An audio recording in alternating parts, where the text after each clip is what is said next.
जिस बात पर हमें मुख्य रूप से अपना ध्यान केंद्रित करना है वह यह कि उच्चारण अभ्यास का विषय है। जितना हम अभ्यास करेंगे उतनी हमारी उच्चारण की शुद्धता बढ़ती जाएगी। एक दिन में कोई भी उच्चारण सही उच्चारण नहीं सीखा जा सकता। हमें उसे बार बार सुनना है और सुनने के साथ साथ बार बार बोलना है। बार बार बोलते बोलते हम स्वयं समझने लगते हैं कि हम कहाँ गलती कर रहे हैं, कहाँ त्रुटि हो रही है और इस त्रुटि को किस तरह से सुधारना है। तो चलिए हम अभ्यास करें, बार बार वर्णों को दोहराएं ताकि हम शुद्ध उच्चारण की ओर एक कदम बढ़ा सकें।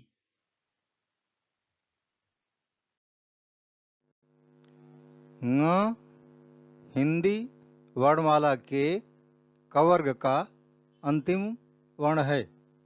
यह कंठ श्रेणी का वर्ण है। इसका उच्चारण ङ है। कुछ लोग इसे अंगा पढ़ते हैं, कुछ लोग इसे अंगा पढ़ते हैं। यह अंगा और अंगा न होकर सिर्फ ङ है, जैसे परांगमुख, वांग्मय। हिंदी वर्णमाला के चवर्ग का अंतिम वर्ण य है। इसका उच्चारण तालव्य श्रेणी का है। इसका उच्चारण य है। कुछ लोग इसे इया या इया पढ़ते हैं। यह गलत है। इसका उच्चारण सिर्फ य है। य, जैसे चंचल, मंजरी।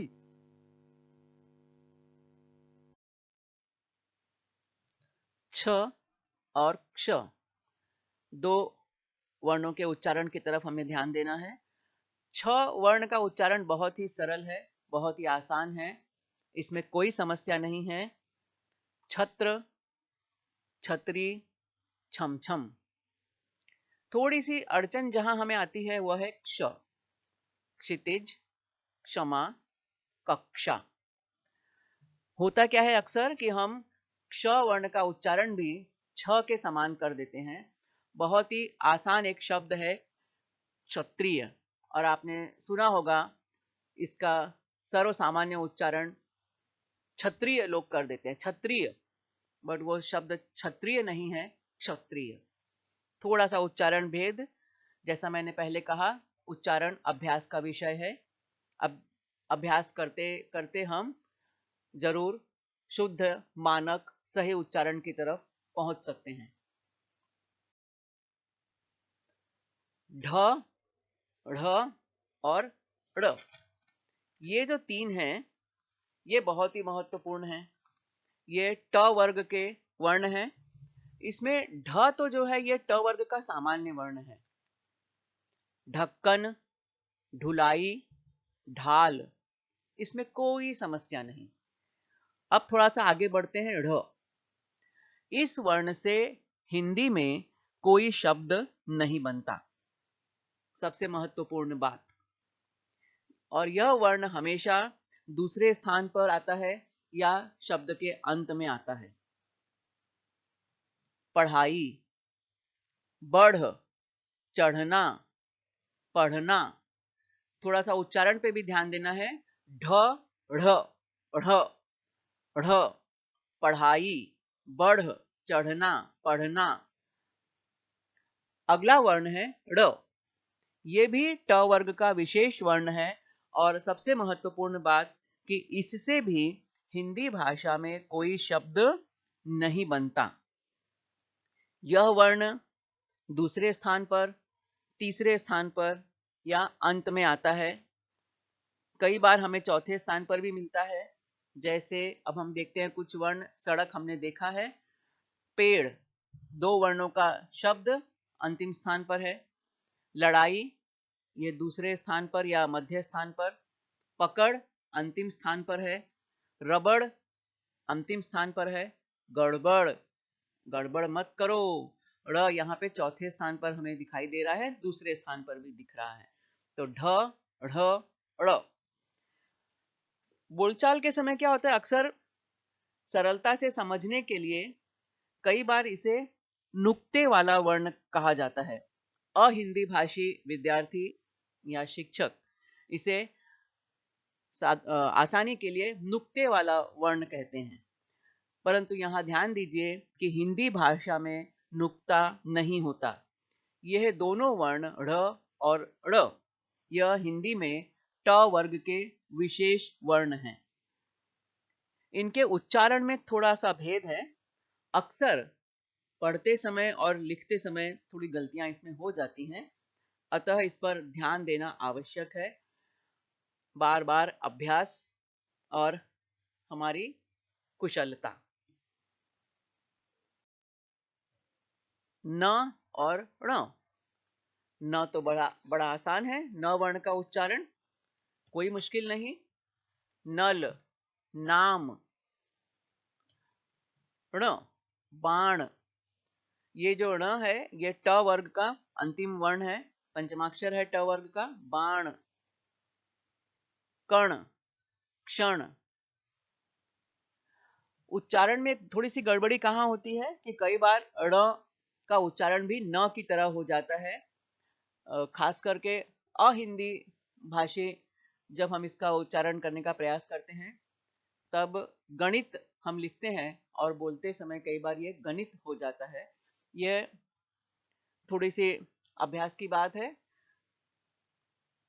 गणित तो नल, नाम न, ण, बाण, कण, क्षण, ऋण, है ना, ण। बाण, ड़, बाढ़, ढ़, बाढ़। तीनों में अंतिम वर्ण जो है वो बदल गया है। इसके यदि हम उच्चारण का अभ्यास करें तो बड़ा आनंद आता है और तुरंत हमें अंतर भी समझ में आता है। बाण, ड़, बाढ़, ढ़, बाढ़।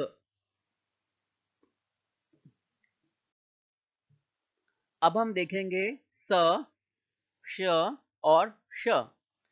स दंत्य ध्वनि और श तालव्य ध्वनि और श मूर्धन्य ध्वनि।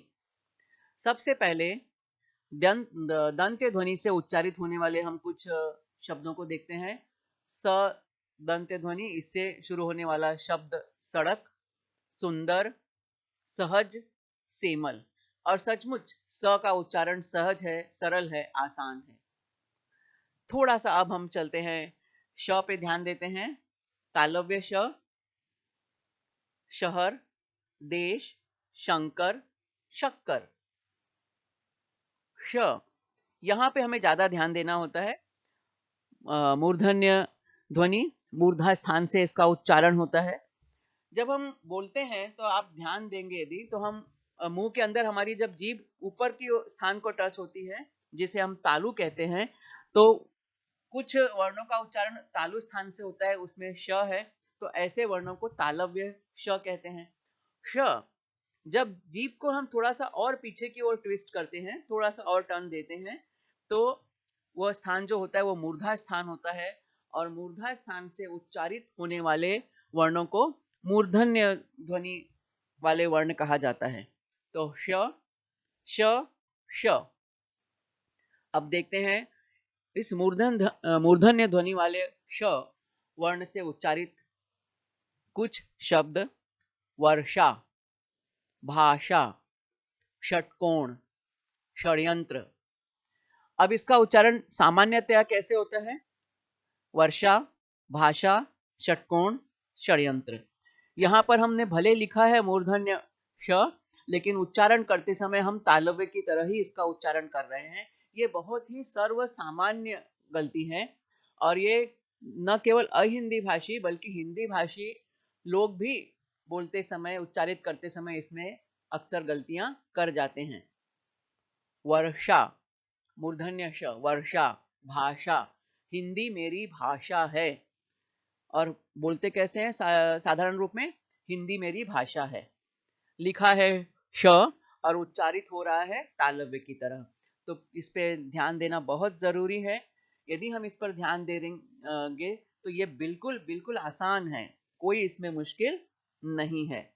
जैसा मैंने पहले भी कहा है, उच्चारण अभ्यास का विषय है। बार-बार बोलने का अभ्यास यदि हम करते हैं, तो हम कुशलता की दिशा में एक कदम बढ़ाते हैं। स्र, स में नीचे र लगा हुआ है। हम देख रहे हैं यहाँ पे स में नीचे र है।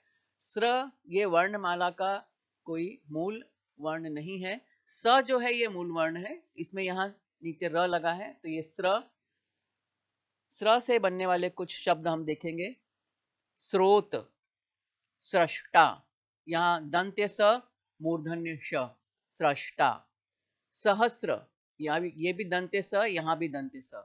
अजस्त्र, दंत्य स, उसमें नीचे र लगा हुआ। श्र, ये श, तालव्य श और र के सम्मिश्रण से बना हुआ वर्ण श्र। श्रम, श्रावण, परिश्रम। तो स्र, श्र ये दंत्य है, ये तालव्य। तो इतना सा हम ध्यान देंगे तो हमारे उच्चारण में कोई कठिनाई नहीं आएगी। अब हम देखते हैं दो महत्वपूर्ण उच्चारण री और रे। री, र पे छोटी की मात्रा, र व्यंजन है, इस व्यंजन पे छोटी की मात्रा री। आसान है, रिमझिम, रितेश, रिबन। थोड़ी सी अड़चन जहां पे आती है, या अड़चन नहीं कहेंगे इसे हम, थोड़ा सा जो अलग उच्चारण है री। यह स्वर है, मात्रा है। ऋण, ऋषिकेश, ऋतु, मृदा, मृग, नृत्य, रे। यह उच्चारण करते समय थोड़ा सा दोनों में अंतर है। यह र, री, छोटी की मात्रा, रे, रे। जो ये इसका उच्चारण थोड़ा सा हम देखते हैं तो मूर्धा स्थान से होता है रे।